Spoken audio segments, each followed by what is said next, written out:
동북아 뉴스 채널. 안녕하세요, 여러분. 오늘은 최근 9월 말 급등한 중국 주식 시세와 관련 시장에서 바라보는 향후 중국 경제에 미치는 영향을 이야기를 해보려고 합니다. 과연 중국 정부 희망대로 경기 부양을 위한 기폭제가 될지, 아니면 실망한 시장의 반응으로 인해 해외로의 자본 유출이 가속화될지 관심 있게 지켜보고자 합니다. 이와 관련 최근 일본 야후재팬에 올라온 현대비즈니스 기사 내용을 말씀드립니다. 가속화되는 인물돈의 대유출. 9월 말 오랫동안 저조했던 중국 주식이 급등했습니다. 중국 인민은행이 8천억 위안을 투입하는 주가 지원 등 대형 경기 부양책을 발표했기 때문입니다. 그러나 이를 냉정하게 보는 시장 관계자들이 적지 않은 상황입니다. 본 기사에서는 중국 경제의 향후 전개를 예측해보고자 합니다. 투자자들은 여전히 중국을 피하고 있습니다. 최근 중국의 경제금융 관련 데이터의 일관성은 하락되고 있습니다.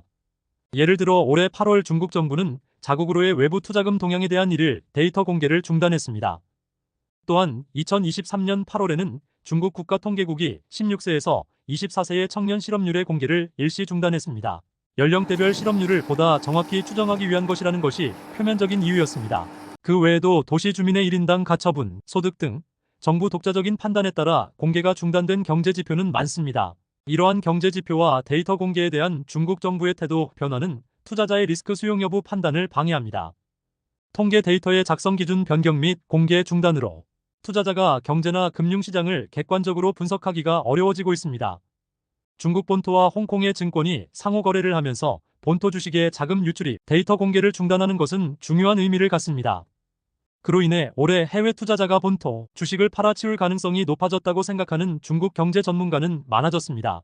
경제금융 데이터의 일관성이 없어지면서 세계의 기관 투자자들은 중국 리스크를 감수하기가 어려워지고 있습니다. 자금 운용의 성과를 측정하는 기준인 주식이나 채권의 주요 지수에서 중국 종목을 제외하는 투자자는 늘어났습니다. 그것도 중국 본토 주식 등에 대한 매도 압력의 증가 요인이 되고 있습니다. 중국 국내에서는 디플레이션 압력의 고조, 본토 주식, 부동산, 금융상품 등 리스크 자산의 가격 하락에 대한 공포가 높아져서 리스크 없는 자산인 중국 국채를 선호하는 개인이나 중소형 은행이 늘어나고 있습니다. 올해 5월 이후 중국 정부와 중국 인민은행은 일부에서 투자 거품 발생에 따라 투자자의 국채 구매에 제동을 걸려고 했습니다. 그러나 그 효과는 크게 나타나지 않고 있는 것이 현실입니다. 부동산 버블에 대한 정리가 진행되지 않는 상황에서 리스크 없는 자산을 선호하는 투자가 늘어나는 것은 당연하다고 할 수 있습니다. 또한 중국 내에서는 가치가 안정된 금을 보유하는 개인도 증가했습니다. 기업도 중국에 투자하고 싶지 않은 상황입니다. 9월 초 기준으로 중국 본토 주식의 예상 PER은 9배 정도로 낮아졌습니다. 이 수준으로 볼 때 중국 본토 주식이 상대적으로 저평가된 수준으로 나타나 있었습니다. 그러나 9월 말에는 새로 발표된 주가 지원책 등에 대한 기대 속에서 중국 주식은 급등했습니다. 하지만 이것이 얼마나 오래 지속될지는 의문입니다. 유가증권 투자뿐만 아니라 기업의 대중 직접 투자도 감소 추세로 전환될 가능성이 높습니다. 상하이 미국 상공회의소의 설문조사에 따르면 최우선 투자처로 중국을 생각하는 기업의 비율이 최근 25년간 최저 수준으로 떨어졌습니다. 인구 감소로 인한 노동 비용의 상승, 부동산 시황 악화로 인한 디플레 리스크의 상승 및 각종 정책, 리스크의 고조 등이 해외 기업의 대중 직접 투자 축소에 영향을 미쳤을 가능성이 높습니다. 11월 미국 대통령 선거를 거친 후에는 첨단 분야에서 미국과 중국의 대립이 더욱 격화될 가능성도 있습니다. 그런 상황에도 불구하고 중국 정부는 지금까지의 정책을 수정할 계획을 밝히지 않고 있습니다. 9월 중순 시진핑 국가주석은 지방 정부의 간부들에게 중앙위원회가 결정한 조치사항을 진중하게 이행해야 한다고 지시했습니다. 그것을 액면 그대로 해석한다면 현재까지의 지도부 방침을 철저히 실행하고 경제 성장률 목표를 달성하도록 요구한 것이라고 볼 수 있습니다. 인물돈의 대유출. 당분간 중국의 경제 정책은 부실 채권 처리나 구조 개혁보다도 국영, 기업 등의 생산 능력 강화를 우선시할 가능성이 높습니다. 따라서 생산 능력 과잉도 더욱 확대될 것입니다. 정치 및 경제 리스크를 피하려고 중국에서 인도나 아세안 지역의 신흥국으로 자국 내의 제조기지를 옮기는 중국 기업은 더욱 늘어날 것으로 보입니다. 그에 따라 중국 국내의 고용소득 기회는 감소할 것으로 예상되며 해외 이주를 지향하는 중국의 일반 시민이나 기업은 증가할 것으로 보입니다.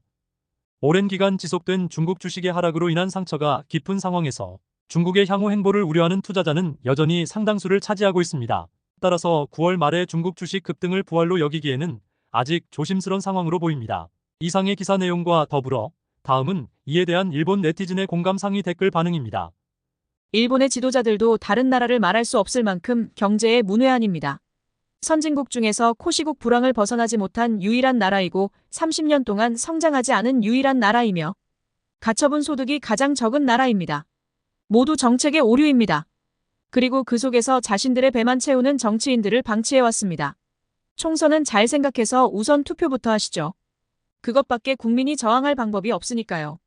최근에는 전기차나 가전제품을 구매하면 상당한 액수의 보조금을 지급하는 정책을 실시한 것 같습니다만 이것은 눈앞에 수요만을 선취하는 단순하고 나쁜 정책이라는 것은 잘 알려져 있습니다.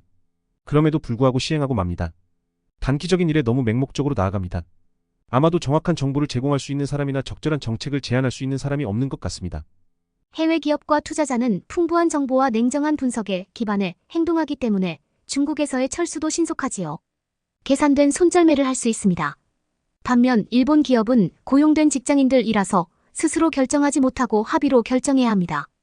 여러 의견이 나와서 의견 집약이 안 되고 결국 정신을 차려보면 일본만 중국에 남아 실패를 겪게 될 것입니다.